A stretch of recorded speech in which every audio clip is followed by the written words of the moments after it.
Dios los bendiga, familia. Bienvenidos a todos. Hoy es miércoles 1 de julio y ya, señores y señores, se acabó la mitad del año. Sin querer queriendo. Queremos saludar a los amigos que nos visitan, a la familia de Comunidad Misionera Cristiana que pastoreo y a los familiares que pues nos ven a través de estos medios sociales hasta donde llegue la señal. Antes de seguir, vamos a hacer una oración, siempre buscando la iluminación de nuestro Señor, porque no queremos hablar palabras vacías y palabras de origen humano, sino palabras que sean razonadas por el Espíritu. Así que por favor ayúdenme en la oración.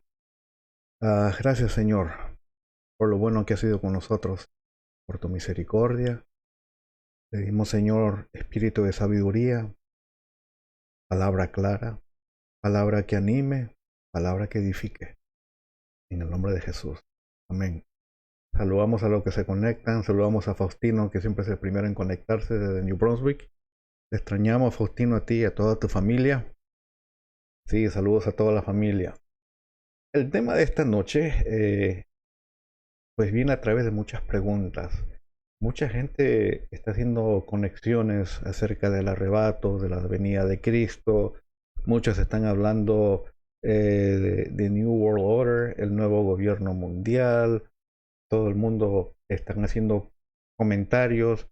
Hay muchos que lo hacen informados y hay otros que lo hacen con un poquito de información y buenas intenciones, pero en realidad lo que acaban haciendo es traer confusión a la gente. Hoy día yo solamente voy a tocar un par de textos. No quiero ser muy académico porque sé que eh, es un poquito técnico el tema de esta noche. Voy a tratar de no ser muy académico para que se entienda mejor y con claridad. Donde yo tenga que decir una palabrita en griego, les voy a enseñar un slide para que vean cuál es la fuente de las cosas que estoy hablando.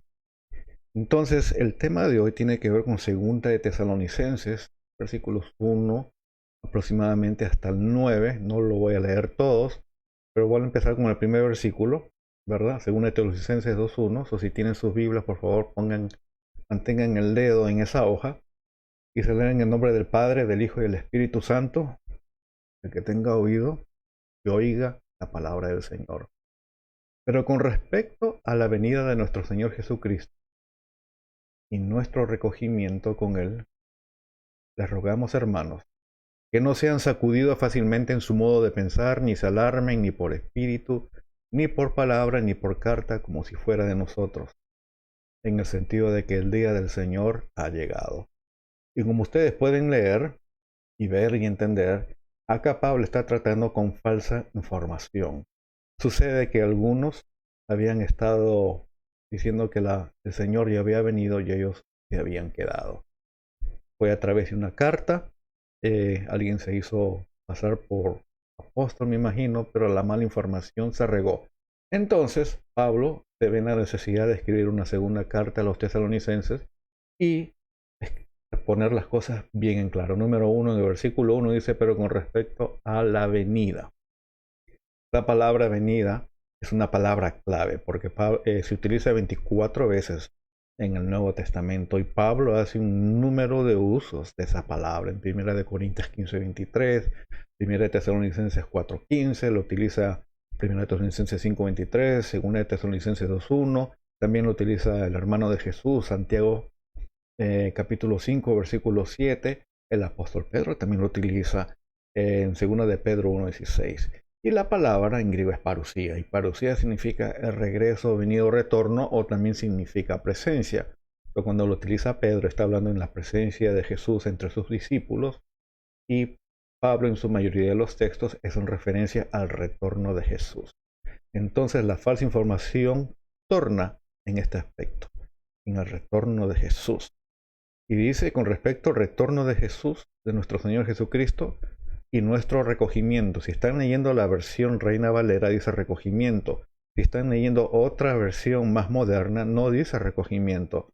Va a decir nuestra reunión. Entonces, ¿por qué la diferencia de palabras?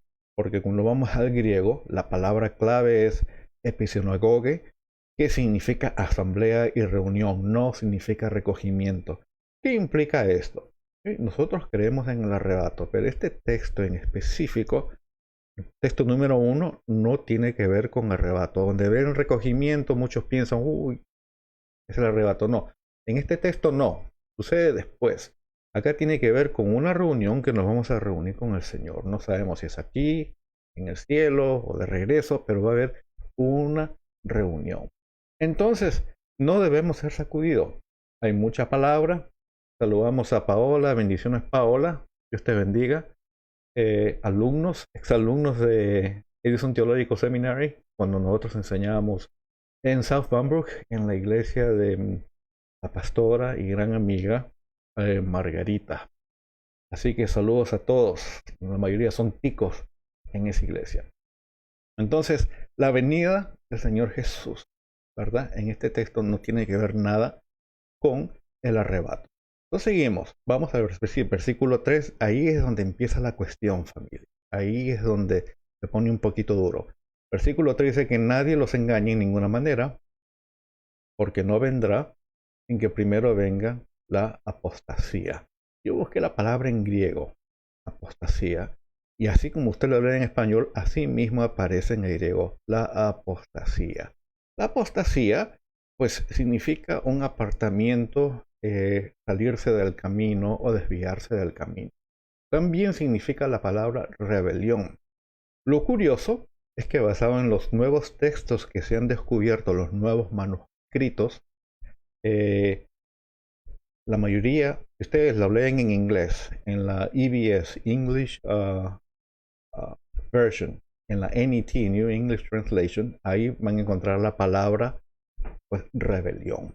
Sea como sea que usted le ponga apostasía o rebelión, pues acá lo pone como un marca, como diciendo, esto es lo que va a catalizar un evento. Pero ¿de qué está hablando acá Pablo? Está hablando de una apostasía. Apostasía o rebelión, pues nosotros entendemos que sale desde adentro. Sale desde dentro del cuerpo de Cristo. Y no va a ser una defección de unos o dos. Va a ser una defección masiva. Entonces, es algo interno. Y es un desligamiento.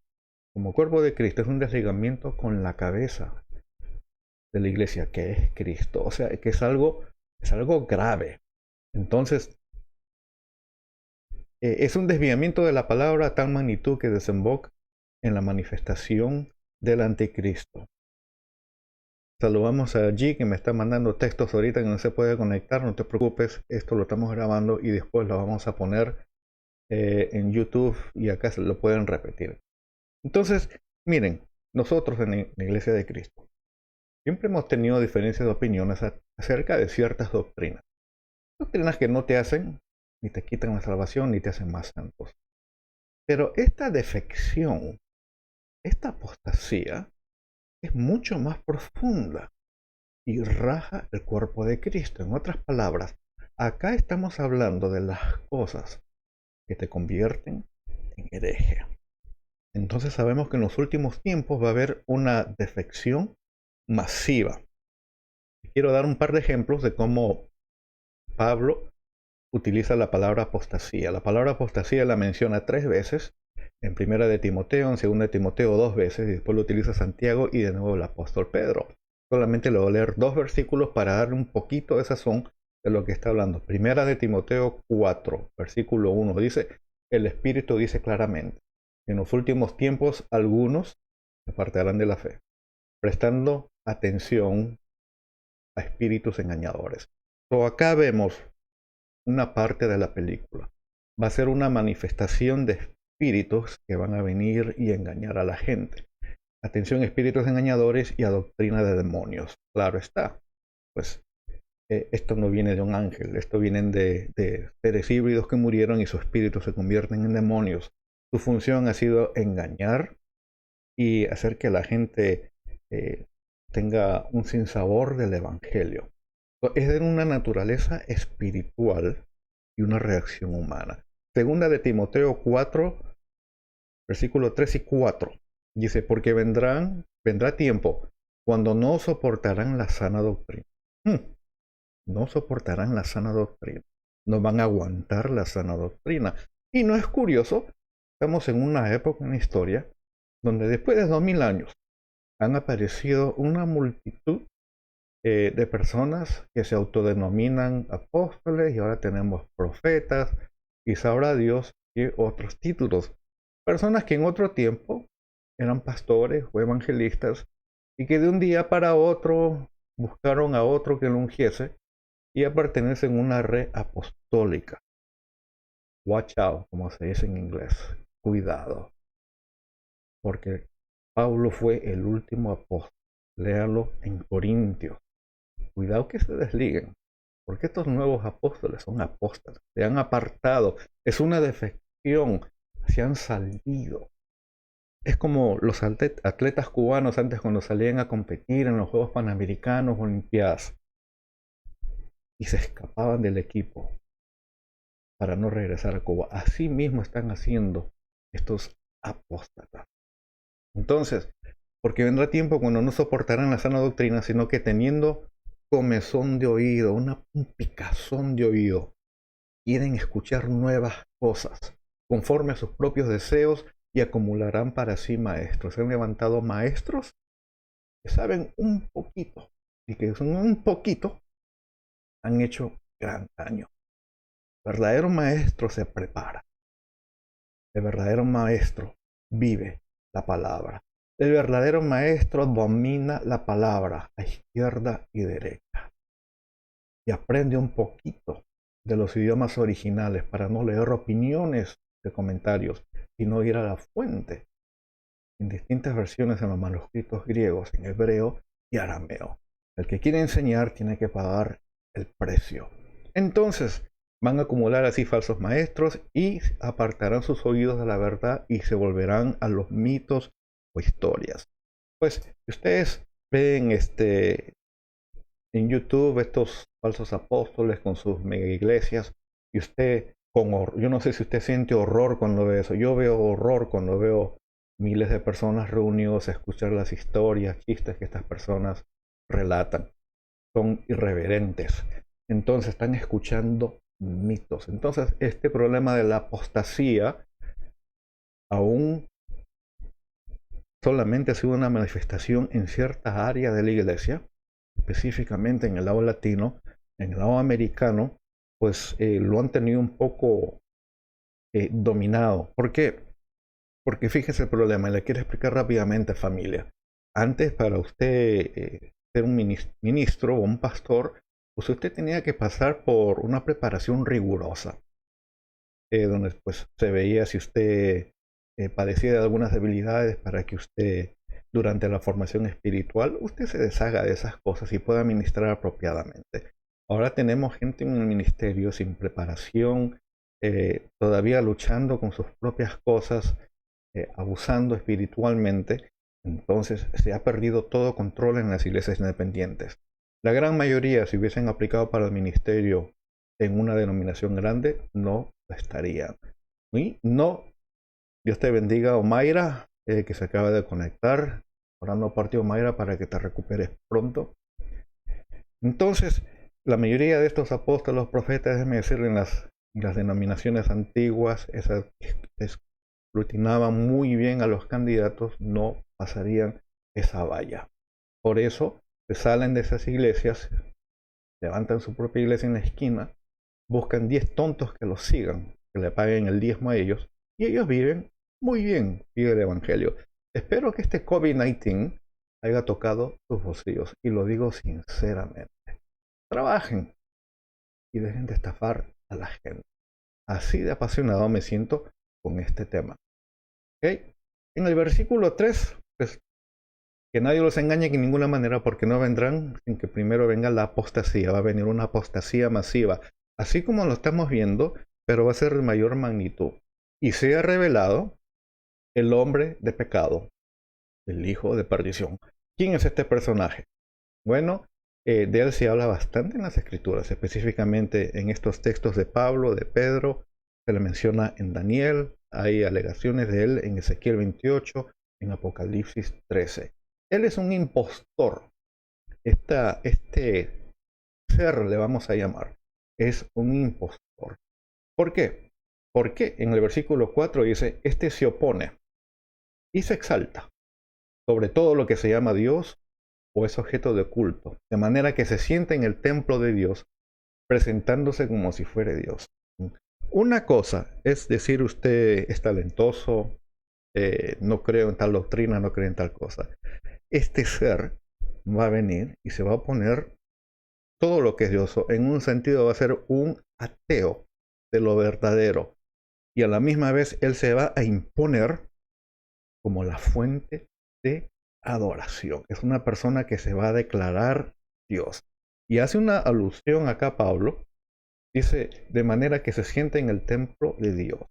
Esa pequeña frase, pues él está citando un texto del Antiguo Testamento. Porque en el pasado hubo un rey, un sanguinario, que sí se sentó en el trono de Dios cuando entró a Jerusalén, sacrificio, hizo una orgía, se sentó en el trono de Dios, hizo un par de sacrificios. Eso se conoce como la gran abominación. Este hombre se llamaba Antíoco Epífanes. Entonces él es como un prototipo del anticristo, porque esta iniquidad ha venido funcionando desde hace tiempo, pero todavía está aguantada. Y dice, presentándose como si fuera Dios. Entonces se ha especulado mucho, que si el anticristo va a ser judío, que si el anticristo va a ser gentil. Por mucho tiempo, algunos de mis amigos, algunos colegas me decían que era judío, porque el pueblo de Israel no aceptaría a un Mesías gentil. Bueno, le voy a traer un texto, se lo va a anotar por ahí, Daniel 11:37. Dice, no le importarán los dioses de sus padres, ni el favorito de las mujeres, tampoco le importarán ningún otro dios, porque él se ensalzará sobre todos ellos. El profeta Daniel habla del anticristo. Capítulo 7, capítulo 11, capítulo 12, sí se menciona a este ser. Entonces, donde dice, no le importarán los dioses de sus padres, no es judío, porque los judíos no tienen dioses, tienen un dios nomás, Jehová. Pero este es un gentil, los gentiles sí tienen una plétora de dioses. Entonces, es curioso que la siguiente frase lo va a hacer pensar un poquito, porque dice, no le importarán los dioses de sus padres ni el favorito de las mujeres. Pero algunos comentaristas, y esto es un tema profundo, donde muchos han escrito muchas opiniones. Por ejemplo, Michelis y Yesenius, que han sido buenos comentaristas, dicen que él no busca el favorismo de las mujeres porque cuando él vino en esta guerra, entró al templo de la Venus asiria y hizo destrucción y desorden. Yo personalmente opino que cuando usted lo lee esto en el arameo, es una referencia de que yo creo que va a tener inclinaciones homosexuales. Si usted lo lee en el griego va a llegar a esa conclusión.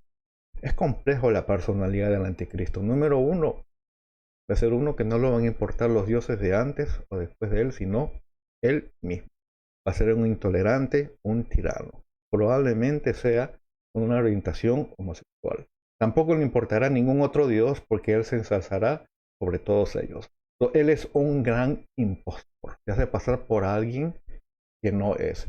Entonces nuestra labor como maestro es, ok, ¿quién es esta persona? Y lo curioso, lo que han estudiado escatología, no solamente una clase, lo que ya han hecho 1 año, 2 años de escatología, saben que se han hecho fórmulas, algunos han asignado letras a los números y han sumado los números y si sale 666, ese es el anticristo. Algunos piensan que fue Nerón, otros piensan que fue Obama, otros dicen que es Trump. No, no, no, no, no, no. Están cerca, pero no, no es así. Para buscar la personalidad del anticristo, vamos a ir a Apocalipsis 13. Hoy yo estoy funcionando en modo de maestro, de profesor. Como presidente del seminario teológico, en esto yo me desenvuelvo. Otras noches yo me concentro más en una predicación, pero hoy día me he visto en la necesidad de funcionar como maestro, lo que soy. Apocalipsis 13:1. El dragón se paró sobre la arena del mar y vi que subía del mar una bestia. En el lenguaje apocalíptico, pues ustedes saben que se aparece un ángel y siempre aclara las palabras. Cuando dice la palabra el mar es porque de la humanidad, de un grupo de gente, surge una bestia. Y se le dice una bestia porque nos está diciendo la naturaleza de este anticristo. Y ahorita vamos a entrar ahí, que tenía 10 cuernos y 7 cabezas. En sus cuernos había 10 diademas y en sus cabezas había nombres blasfemos. Tiene una naturaleza blasfema y tiene una naturaleza de bestia. Y muy interesante, porque ahorita vamos a entrar ahí. La bestia que vi, pues acá Juan hace una descripción de su personalidad y rapidez. Era semejante a un leopardo, los leopardos son rápidos, sus pies eran como las de un oso, pisa profundo y su boca como la boca de un león porque va a blasfemar. El dragón le dio su poder, su trono y gran autoridad. Acá viene la llave. Apocalipsis 13, versículo 3. Y vi una de sus cabezas como herida de muerte, pero su herida mortal fue sanada y la tierra entera se maravilló y seguía tras la bestia. Tenemos que esta bestia, vamos a decirle bestia en vez de ser, sufre una herida de mortandad, muere. Pablo cuando escribió esto se refiere a alguien que allí había muerto, pero que va a volver a vivir. Entonces, ¿cómo podemos identificar nosotros a, a esta bestia? Para eso tenemos que ir a Apocalipsis 17. Y ahí el ángel le revela esto a Juan y se lo dice bien claro. La bestia que viste era y ya no existe, se murió. Y está para subir del abismo.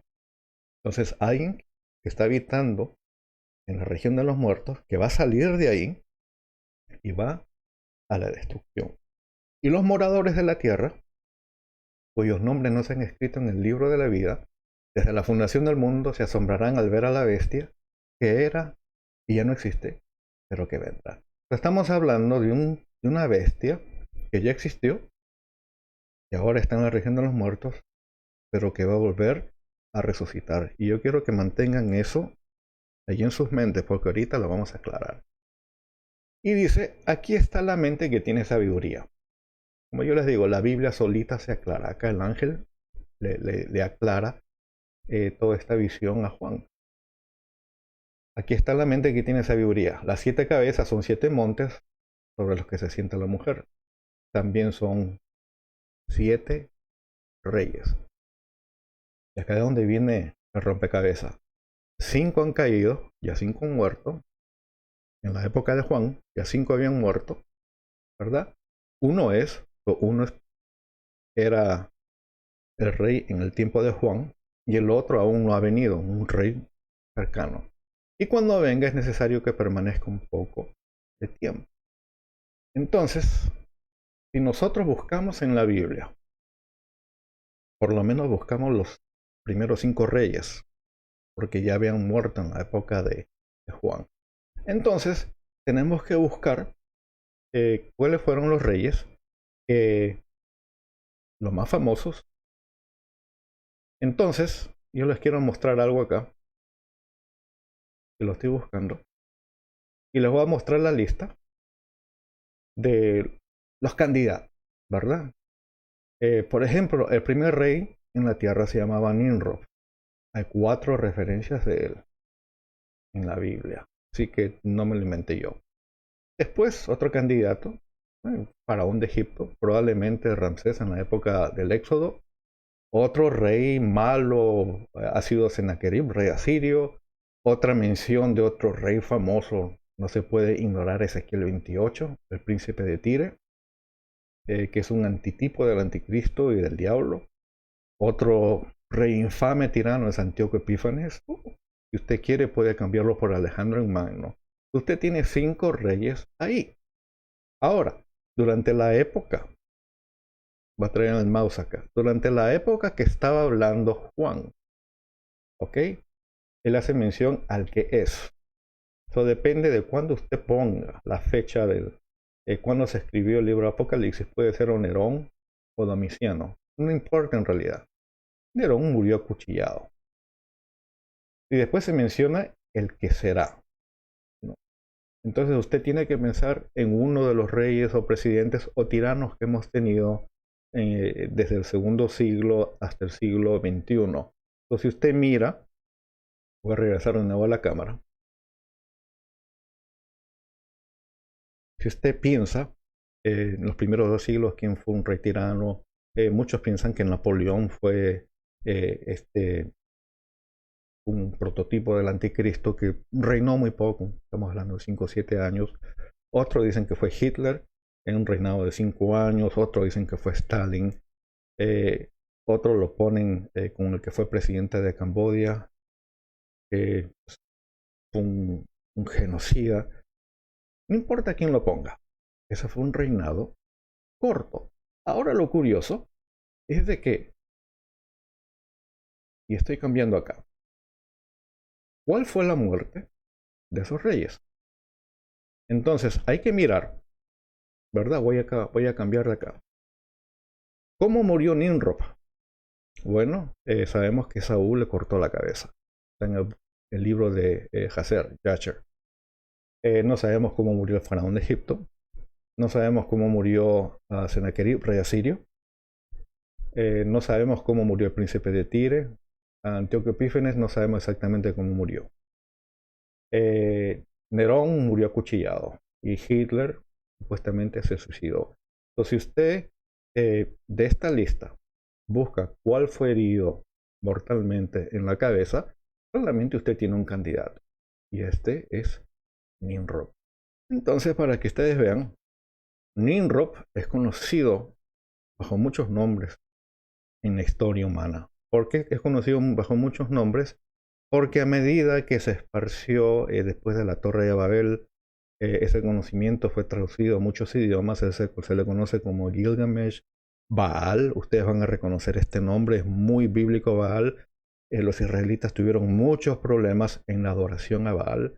Melgar, Adonis, dios griego, Domusi, se le conoce como Dionisio, Orión, Apolo, Adonis, Tamuz, Osiris, y ahí le pongo la fuente para que ustedes lo puedan verificar. Entonces tenemos que este tal Nimrod, un hombre muy famoso y fue venerado en muchas civilizaciones.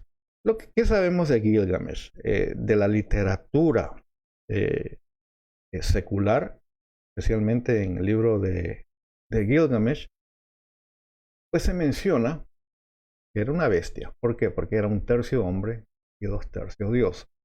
Entonces voy a venir a la cámara y quiero que vean mi expresión en la cara. ¿Por qué? ¿Qué significa esto? Porque entendemos que en Génesis capítulo 6 pasó algo que no fue natural y que provocó la ira de Dios y por lo tanto Dios juzgó el mundo antiguo antidiluviano con el diluvio, los castigó. Fue una unión innatural fuera del plan de Dios donde los vigilantes se materializaron, ¿verdad? Los hijos de Dios, ustedes leen Génesis, usted va a leer la historia, y el producto de esa unión con las mujeres fueron estos seres híbridos, eran parte ángeles, eran parte hombres, eran muy altos, semigigantes, fuertes, inteligentes, los grandes constructores de la arquitectura que encontramos en el mundo, y movían piedras sobre piedras. Entonces, de eso vamos a hablar en otra ocasión y le vamos a enseñar fotos y cosas que hemos descubierto de arqueología. Entonces, Gilgamesh dicen que era 1/3 hombre y 2/3 Dios. Si ustedes se recuerdan, si ustedes fueron a la escuela dominical de niños, en el libro de Apocalipsis se menciona que el número del anticristo es el 666. Entonces, ¿qué relación tiene que ver esto? Pues en la época de los griegos no existía el sistema decimal. Pero si usted divide, si dice 1/3 era hombre y 2/3 Dios, si usted divide 2 entre 3, ¿qué es lo que le va a decir su calculadora? Le va a decir 0.666. En otras palabras, ese número que se nos da en la Biblia no nos está diciendo el nombre, sino nos está diciendo qué va a ser. Va a ser un híbrido. Entonces, uno de los últimos híbridos fue Goliat, que medía alrededor de 10 pies, que utilizaba un armamento superior al de David, tenía doble C de dientes, tenía 6 dedos en las manos y en los pies. Y la única manera de matarlos era cortándole la cabeza, porque se recuperaba muy rápido de las heridas. Los anales de los romanos nos dicen de cómo encontraron tribus de gigantes cuando estaban entrando en las partes de Alemania, colindando con Rusia por ahí. Entonces eran seres temibles. David mató uno. Entonces tenemos que Nimrod era uno de estos. También en Nimrod quiero que ustedes vean la comparación de los nombres de Nimrod. Vamos a compararlo con lo de Jesús. Entonces vamos a cambiar acá. Miren, Gilgamesh o Nimrod, 2/3 Dios. Jesús era 100% hombre, 100% Dios. Osiris se lo conoce como Rey de Reyes, Señor de Señores. En Filipenses dice que Jesús es el Rey de Reyes y Señor de Señores. Miren la cruz que utilizaba Osiris o Mitra o Tamuz. Este era el símbolo, muy parecido a nuestra cruz.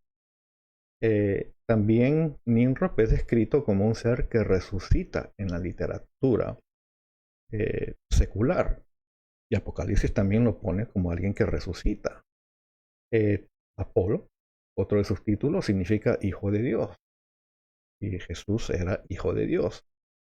A él se le pone como que está reinando desde el infierno, el Hades, el abismo. Ustedes acaban de ver el texto, dice que él viene del abismo. Dice esto en Apocalipsis 9:11. Entonces, para que ustedes vean, Jesús reina desde el cielo. Lo curioso es, ¿cómo es posible que pueda resucitar esta bestia? Bueno, durante la primera guerra del Golfo Pérsico, unos arqueólogos encontraron la famosa tumba de Osiris o de Nimrod. Ustedes pueden buscar esta información en Google, si todavía la pueden encontrar. Y ahí está la foto de los arqueólogos. Encontraron un sarcófago de 10 pies de largo, por eso decimos, este hombre era un híbrido, era un gigante.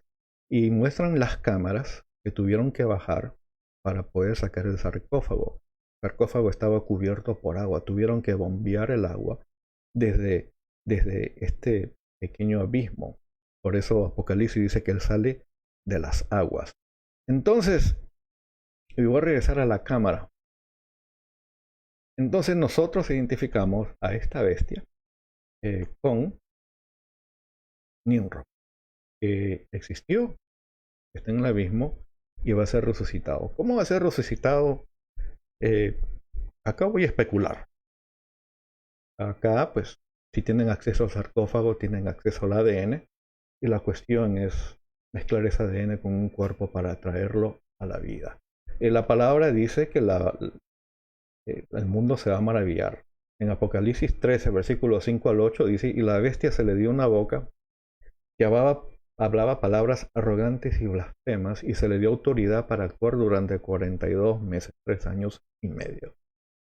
Y abrió su boca con blasfemias contra Dios. Entonces él es un ateo, sin Dios, para blasfemar su nombre y su tabernáculo, es decir, contra los que moran en el cielo. Se le concedió hacer guerra contra los santos y vencerlos. Este es en referencia a algo que Nimrod va a hacer cuando lo traigan a la vida, a hacer la guerra a los santos. Yo lo que le dice a ustedes, que la iglesia va a experimentar este tormento. Nosotros creemos en el arrebato, pero no lo ponemos al principio, lo ponemos después. Y dice, se le concedió hacer guerra contra los santos y vencerlos, y se le dio autoridad sobre toda tribu, pueblo, lengua y nación. O sea, va a tener un reino universal. Las Naciones Unidas se van a rendir, le van a dar toda la autoridad, y este hombre va a ser un tirano. Y me equivoqué, no es un hombre, es una bestia. Adorarán a la bestia todos los que moran en la tierra, cuyos nombres no han sido escritos desde la fundación del mundo en el libro de la vida del Cordero que fue inmolado. Así que rápidamente, y no he querido perderlos, pues hemos revelado que va a venir una apostasía y eso va a catalizar la manifestación y la rebelión de la bestia, de Nimrod. ¿Okay? En el seminario nosotros abundamos sobre este tema. Quiero regresar a 2 Tesalonicenses, capítulo 2, y hacer un poquito de exégesis del versículo 7. Dice, porque el misterio de la iniquidad, el misterio de la maldad, ya está en acción. Solo que aquel que por ahora lo detiene. Y acá es un poquito complicado, porque estas frases que están escritas en griego, un griego koiné común, no un griego clásico como lo escribía Lucas, Pablo juega con algunas palabras y el orden de las palabras, entonces esto se presta a muchas interpretaciones. No es una frase común. Ahora, aquel que por ahora lo detiene, hay que entender acá que Pablo está usando muchas expresiones de Isaías 66. Ya, Pablo tenía acceso al Antiguo Testamento, a una Biblia que había sido traducida del hebreo al griego, se llamaba la Septuagésima, y de ahí, de esas exactas palabras de la Septuagésima, las usa en 2 Tesalonicenses. Entonces, y eso nos permite a nosotros traer una nueva interpretación, porque tradicionalmente se ha pensado que aquel que por ahora detiene la manifestación total de esta bestia, dijeron número uno, que era Dios. Bueno, no es Dios porque después dice que esto va a ser removido, o Dios no se puede quitar a sí mismo. Después dijeron que era la iglesia, no es la iglesia. Después dicen que es el Espíritu Santo, que es Dios. Él se va a llevar a la iglesia y se va a ir de la tierra. Es algo un poquito difícil porque después de todo el Espíritu Santo también es omnipresente en todas partes. Eso no puede ser. Pero necesitamos otra interpretación y ver quién es ese que lo detiene. Entonces, pues, y les quiero mostrar cómo Pablo, ¿ok? Solamente se lo va a mostrar, quizás se ve un poquito borroso. Sí, se ve borroso, lamentablemente. Esta es una copia de copias. Esto viene de Journal of Biblical Literature. Son revistas de literatura bíblica que son muy comunes en los seminarios donde se leen los escritos de otros doctores. Este es uno muy bueno y muy raro. Se llama God's Plan, el plan de Dios y el poder de Dios. Isaías 66 y el poder que restringe, que se manifiesta en Tesalonicenses 2, 6, 7, y es el famoso autor alemán Roger Haus. Entonces, en todas estas versiones ustedes ven cómo Pablo, se ven los versículos y la referencia a Isaías, cómo él pide prestada palabras. Y una de esas palabras, pues, tiene que ver con aquel que lo detiene. Entonces, aquel que lo detiene es en referencia, voy a poner la cámara de nuevo, a lo que Dios tiene en mente. Si usted lee Isaías 66, versículos 1 al 18, usted se va a dar cuenta que el plan general de Dios es un plan de salvación que incluye también a los gentiles. En otras palabras, la misión a los gentiles, hasta que no se cumpla ese número de personas que van a ser salvas, eso es lo que está deteniendo al anticristo. No es ni la iglesia, ni el Espíritu Santo, ni el arrebato, nada de esas cosas. Aquel que lo detiene. Entonces, yo les sugiero que se compren una buena traducción de Isaías 66 y puedan ir al original y ustedes lo van a ver que clarito. Es la misma expresión en griego. Aquel que lo detiene. Pablo estaba leyendo Isaías 66, inspirado por el Espíritu Santo, lo usa acá y nos dejó como una clave para nosotros decir que aquel que lo detiene es el Señor. Le voy a leer un texto. Este es el texto donde Pablo saca la palabra aquel que lo detiene. Es Isaías 66, 9. Dice, yo que hago que se abra la matriz, no haré nacer, dice el Señor. Yo que hago nacer, cerraré la matriz. Cerraré la matriz en el griego es el que lo detiene. Y es la misma palabra que lo utiliza Pablo. Entonces, para que ustedes vean, El anticristo, antes de que él se manifieste, nosotros vamos a ver una defección en masa, deserción en masa. Y la gente pues se está yendo detrás de estos apóstoles y profetas y todos esos locos que se creen que son algo. Sí. Después va a venir pues eh, la manifestación del inicuo. Claro, para que él se manifieste, usted y yo necesitamos colaborar en el plan de Dios para que este evangelio llegue a todo ser humano. A mí me gustan las matemáticas y estadísticas. La mitad de los habitantes de este planeta no han escuchado el evangelio. Y estamos hablando de esas personas que viven en países que se han cerrado al evangelio. Específicamente los países musulmanes y los países africanos que están bajo gobierno musulmán no han podido escuchar este evangelio. Todo lo que necesitamos es gente que vaya y predique en esos idiomas. Hace tiempo conocí a un misionero, PJ, hindú, que estaba buscando cómo preparar a misioneros para que regresen a los países musulmanes. Y a ellos se les llamaba one way ticket, se les llamaba misioneros de un ticket, porque no podían regresar. Porque el predicar el evangelio en esos países musulmanes implica la pena de muerte. No se puede predicar el evangelio. Por eso se decía one way ticket, se les preparaba para que prediquen y sean mártires. Hasta que usted y yo no prediquemos y vivamos este evangelio, y esto llegue a cada rincón de la tierra, no se va a manifestar el inicuo, el hijo de la perdición o la bestia. ¿Qué significa eso? Que necesitamos creyentes que vayan más del haber aceptado a Jesús. Necesitamos creyentes que den fruto. Necesitamos creyentes que tengan conciencia social del sufrimiento ajeno. De no ser indiferentes, de no simplemente ir a la iglesia y cantar y sentir a Dios y después caminar por las calles e ignorar a aquellos que están tirados en el piso, o ignorar a aquellos que están atados por las drogas o el alcohol, o aquellos que están atados en otras actividades o en la idolatría. No podemos ser ignorantes, no podemos, perdón, no fue la palabra adecuada, ignorantes, no podemos ser indiferentes. Vamos a colaborar. Que este evangelio penetre, pero que penetre bien profundo en su ser, para que eche fruto. Ese fruto le va a despertar la conciencia para llegar y tocar a otros. Y ellos tocan a otros y esos otros tocan a otros. Y cuando el número de los gentiles se complete, entonces se manifestará el inicuo. ¿Se irá a la iglesia antes del inicuo, después del inicuo?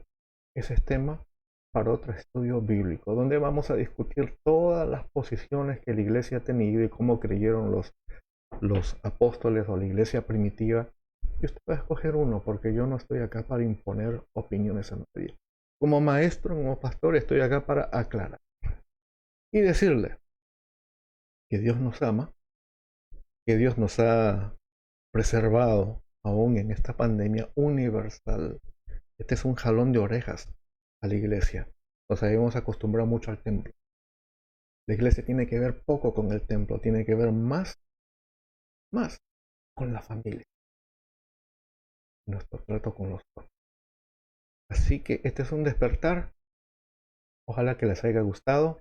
Si ustedes tienen alguna pregunta, por favor, me lo ponen acá con un comentario y con mucho gusto, pues vamos a tratar de responder y aclarar a todos. Para mi familia de Comunidad Misionaria Cristiana, los voy a dejar con los últimos textos de 2 de Tesalonicenses, versículos 8 al 10. Entonces será revelado este impío, a quien el Señor matará con el espíritu de su boca y destruirá con el resplandor de su venida. Son palabras de esperanza. Este va a ser un tirano malo, pero el Señor lo va a acabar con el resplandor de su venida, con su parusía en el griego. La venida del impío será conforme a la actividad de Satanás, con todo poder y señales y prodigios mentirosos. Cuidado con dejarse impresionar con los milagros y las señales. Lo que verifica que uno trae palabra de Dios no son ni las señales ni los milagros, sino cuán fidedigna es nuestra palabra comparada con la palabra de Dios. Es un desviamiento y con todo engaño de iniquidad para que los que se pierden, porque no recibieron el amor de la verdad, para ser salvos. Versículo 10 nos habla de un gran engaño. Pues este individuo, esta bestia, se va a manifestar con un gran engaño. ¿Qué será ese gran engaño? Yo tengo un par de opiniones, pero eso lo dejamos para otro tema. Dios me los bendiga, familia. Vamos a reunirnos prontos. Cualquier cosa que la iglesia local necesite, nos dejan saber, porque si ustedes sufren sin decir, es bueno que sufran solos. Dios me los bendiga. Dios bendiga a todas las amistades. Nos vemos el domingo.